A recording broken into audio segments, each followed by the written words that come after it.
Voilà, donc moi j'ai commencé ma formation basket dans la meilleure école de basket en Belgique qui se trouve à Ostende. À cette époque-là, c'était l'Ajax Team, maintenant qui est toujours en fonction, mais je pense qu'ils ont changé de nom. Et donc c'est là que la plupart de joueurs de D1 ont été formés. Après ça, je suis passé temporairement en division 1 à Pepinster, avec le coach Eddy Cassels et un de mes coéquipiers actuels, Nathan Hervel. Puis après Pepinster, division 1 aussi à l'Atomia, combiné avec la 3e division d'Excelsior. Malheureusement, Atomia a fait faillite après 2 ans. Voilà, donc là je me suis retrouvé uniquement avec Excelsior division 3. On est monté en division 2 après 2 ans. On compte monter en division 1 après X temps. Donc là on voit bien l'évolution et je compte évoluer comme ça le maximum possible. Voilà, la D2 c'est un très bon championnat. Franchement c'est quelque chose qu'il faut toucher. Il y a des joueurs avec beaucoup de qualité, c'est un très beau niveau. Et là-bas, il ne faut pas mentir. Franchement, là, on te retrouve directement. Tu ne sais pas jouer au basket, ça se voit directement. Tu sais jouer au basket, ça se voit directement. Donc la D2, tu ne sais pas mentir. Et il ne faut pas oublier que c'est en dessous de la D1. Donc tu es presque pro.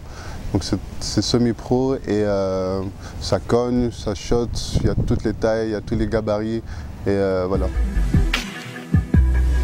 Pour mon équipe, chaque saison c'est rebelote. On est toujours en play-off et le début de saison c'est toujours un faux démarrage dans le sens où il y a des joueurs qui viennent, qui repartent après 2 mois et ça déjà la balance elle change.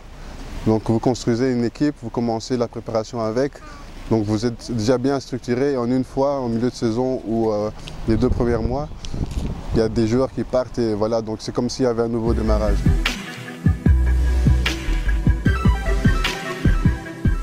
Un joueur de qualité, Karim Esba, qui fait partie pour moi de la famille parce qu'on a grandi avec lui et qui fait partie des jeunes qui ont les qualités de jouer et de prouver en D1.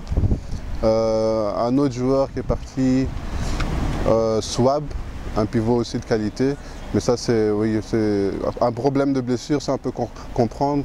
Karim Esba, je le regrette un peu comme ça. J'aurais quand même voulu terminer la saison avec lui et je pense que lui, avec un meneur comme lui, on aurait été plus loin. Même aller en finale ou être premier au play-off. À propos de Karim, je mets la faute sur personne. Mais Karim, étant de la famille, on connaît son caractère. On connaît son caractère, on sait qu'il joue au basket avec le cœur. Et pas spécialement pour de l'argent, mais maintenant en même temps il a besoin de vivre. Donc c'est-à-dire que s'il donne à fond sur le basket, c'est pour aussi pour subvenir à ses besoins. Et malheureusement, il y a un jour, il y a des règles qui ont fait qu'il n'a pas eu la totalité de son argent. Et là, il a pété les plombs parce que si tu n'as pas d'argent, tu ne sais pas nourrir la famille. Si tu ne sais pas nourrir la famille, tu deviens fou. Et ça, c'est entre nous, on peut comprendre. Maintenant, au niveau professionnel, dans un club, il faut aussi comprendre que si tu déconnes, enfin entre parenthèses déconner, si tu ne suis pas les règles qu'on t'impose au début de la saison, tu es puni.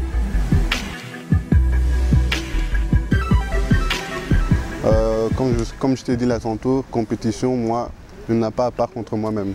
Donc si jamais je foire, c'est parce que moi, mentalement, j'ai échoué contre moi-même. Ce n'est pas quelqu'un qui m'a montré qu'il était plus fort que moi ou quoi que ce soit. L'équipe B, je ne suis pas le seul joueur qui mérite encore d'être sur le banc de l'équipe B. Maintenant, il faut savoir que les comités, les présidents et tous ceux qui se trouvent au-dessus du staff belge, eux décident quel joueur rentre dans l'équipe B. Parce que tu peux trouver des joueurs dans l'équipe B qui n'ont vraiment pas le niveau et dont tu peux prendre la place facilement. Donc eux, je les attends. Je les attends dès qu'ils montent sur le terrain. C'est juste leur prouver que voilà. Il y a d'autres joueurs, pas que moi, mais il y a d'autres joueurs qui peuvent prendre leur place en équipe B et qui doivent savoir qu'ils ont de la chance d'avoir cette place-là. Quentin, ce joueur, je l'apprécie. Je suis encore en contact avec lui, on s'envoie des messages, on s'appelle. Bientôt, je vais le voir à Ostende pour qu'on s'entraîne ensemble. Lui, dès que j'ai commencé à jouer avec lui, tu sentais qu'il y avait une force quelque part. une force naturelle. Et en plus de cette force naturelle, il t'a fait à côté. Donc si tu combines les deux, tu sais qu'il y a un futur. Et il fait partie des rares Belges qui bossent vraiment et qui ne montent pas parce qu'ils ont des pistons.